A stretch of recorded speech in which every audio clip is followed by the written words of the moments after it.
नमस्कार दोस्तों, मैं हूं राजा मिश्रा और आपने देखना शुरू कर दिया है अपना फेवरेट न्यूज़ चैनल जर्नलिस्ट राजा। तो फटाफट से जो सब्सक्राइब का बटन उसे प्रेस कर दीजिए ताकि आपको जो नोटिफिकेशन है वीडियो की वो लगातार मिलती रहें। तो चलिए आज की कुछ धमाकेदार हेडलाइंस है जो मैं आपके सामने रखना चाहता हूं। तो चलिए शुरू करते हैं। कांग्रेस नेता जयराम रमेश ने प्रधानमंत्री मोदी के शिवमोगा रैली पर सवाल उठाते हुए कहा है कि कर्नाटक में जल संकट लगातार बढ़ रहा है और लेकिन केंद्र सरकार अभी तक उनके मदद के लिए आगे नहीं आई है। रमेश ने कहा है कि कर्नाटक में 236 तालुकाएं हैं जिनमें से 223 तालुकाओं में सूखे की मार लोग झेल रहे हैं, लेकिन अभी तक प्रधानमंत्री मोदी और केंद्र सरकार की तरफ से कोई भी राहत पैकेज नहीं दिया गया है और ना ही कोई इसके ऊपर विचार किया जा रहा है कि सूखे से कैसे निपटा जाए। शुक्रवार को ईडी ने के कविता को उनके हैदराबाद स्थित आवास से गिरफ्तार किया था। उनको इस वजह से गिरफ्तार किया गया है क्योंकि उन्हें दोषी पाया गया है दिल्ली के शराब घोटाला के मनी लॉन्ड्रिंग के मामले में, जिसको लेकर कविता ने सुप्रीम कोर्ट में याचिका दायर की है अपनी जमानत के लिए।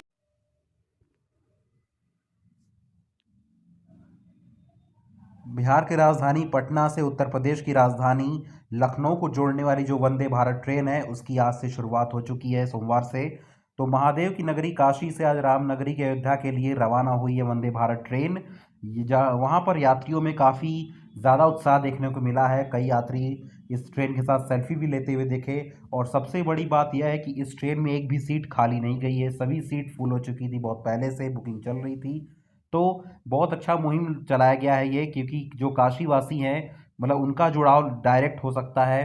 पूर्वांचल वासियों का जो डायरेक्ट जुड़ाव है वो अयोध्या से हो सकता है। भगवान राम के दर्शन भी सुगम हो चुका है इस वंदे भारत ट्रेन से। तमिलिसाई सुंदरराजन ने तेलंगाना के राज्यपाल पद से आज सुबह इस्तीफा दे दिया है। साथ ही उन्होंने पुडुचेरी के उपराज्यपाल का भी जो पद है उसे भी उन्होंने छोड़ दिया है। राजभवन में इसकी उन्होंने घोषणा की है और अपना जो पत्र है, इस्तीफा पत्र, उन्होंने राजभवन में सौंप दिया है। उत्तर प्रदेश के कैबिनेट मंत्री और सुहेलदेव पार्टी के राष्ट्रीय अध्यक्ष ओम प्रकाश राजभर आज लखनऊ में पहुंचे हैं। मुख्यमंत्री योगी आदित्यनाथ से उन्होंने मुलाकात की है उनके आवास पर। साथ ही ओम प्रकाश ने लोकसभा चुनाव की तैयारियों पर भी चर्चा की है योगी आदित्यनाथ के साथ।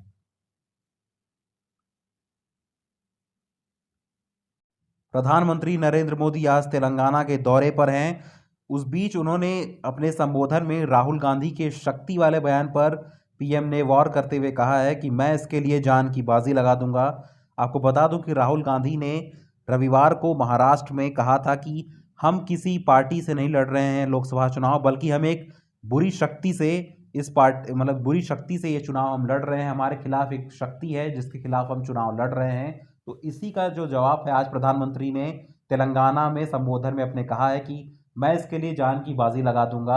आपको बता दूं कि जो भाजपा है वह साउथ में अपनी पकड़ ज़्यादा बनाने के लिए इस बीच लगातार रैलियां निकाल रहा है। आपको बता दूं कि प्रधानमंत्री मोदी इधर लगातार जो है साउथ में रैलियां कर रहे हैं क्योंकि वहां पे जो सीट है बहुत ही इंपॉर्टेंट है और उन्होंने लक्ष्य भी रखा है कि इस बार 400 के पार। तो देखते हैं 400 के पार होता है कि नहीं होता है, ऐसा तो वो दावा कर रहे हैं। लेकिन साउथ में तो मुझे बहुत मुश्किल ही लग रहा है कि कोई ज़्यादा रुचि दिखाएगा भाजपा की तरफ और प्रधानमंत्री मोदी की तरफ। अब यह तो आने वाले वक्त में ही पता चलेगा कि बीजेपी के साथ तेलंगाना में क्या होता है, साउथ में क्या होता है। लेकिन आपको जानकारी के लिए बता दूं कि 13 मई को तेलंगाना में वोट पड़ने वाले हैं। उत्तर प्रदेश में भारतीय जनता पार्टी की सबसे बड़ी सपोर्टर पार्टी मानी जाने वाली निषाद पार्टी के राष्ट्रीय अध्यक्ष संजय निषाद ने कहा है कि 400 पार एनडीए सरकार के नारे को साकार करने के लिए हम प्रदेश की सभी 80 सीटों पर जीत जरूर दर्ज करेंगे, ऐसा उन्होंने आज मीडिया से बात करते हुए कहा है। उन्होंने कहा कि प्रधानमंत्री मोदी हमारे बड़े भाई की तरह हैं, हमारे गुरु भी हैं, तो हम कोशिश करेंगे इस बार 400 पार करके दिखाएं।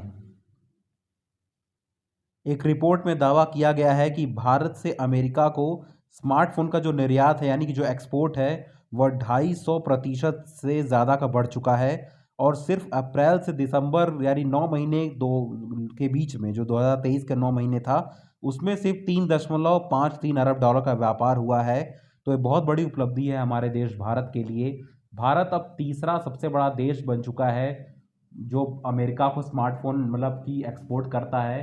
इससे दो बड़े और भी देश हैं जिसमें चाइना और वियतनाम शामिल है, लेकिन भारत जल्द ही इन दोनों देश को भी ओवरटेक करने वाला है इस मामले में। लगातार पांचवीं बार रशिया का राष्ट्रपति चुनाव में जीतते ही पुतिन ने तीसरे विश्व युद्ध की चेतावनी दे डाली है सभी पश्चिमी देशों को।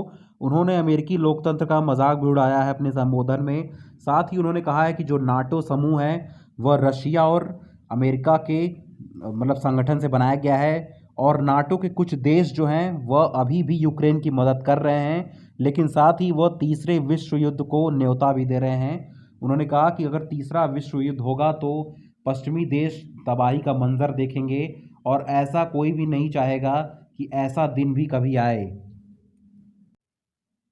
उत्तर कोरिया ने अपने तानाशाह होने का सबूत एक बार फिर से सबको दे डाला है। दरअसल अमेरिका और दक्षिण कोरिया के बीच पिछले 10-12 दिनों से युद्धाभ्यास चल रहा था। जैसे ही कल युद्धाभ्यास खत्म हुआ वैसे ही उत्तर कोरिया ने जापान के और दक्षिण कोरिया के तट पर बैलिस्टिक मिसाइलें दागी हैं लगातार, जिसके बाद से कोरियाई द्वीप पर जो तनाव है वह बढ़ गया है।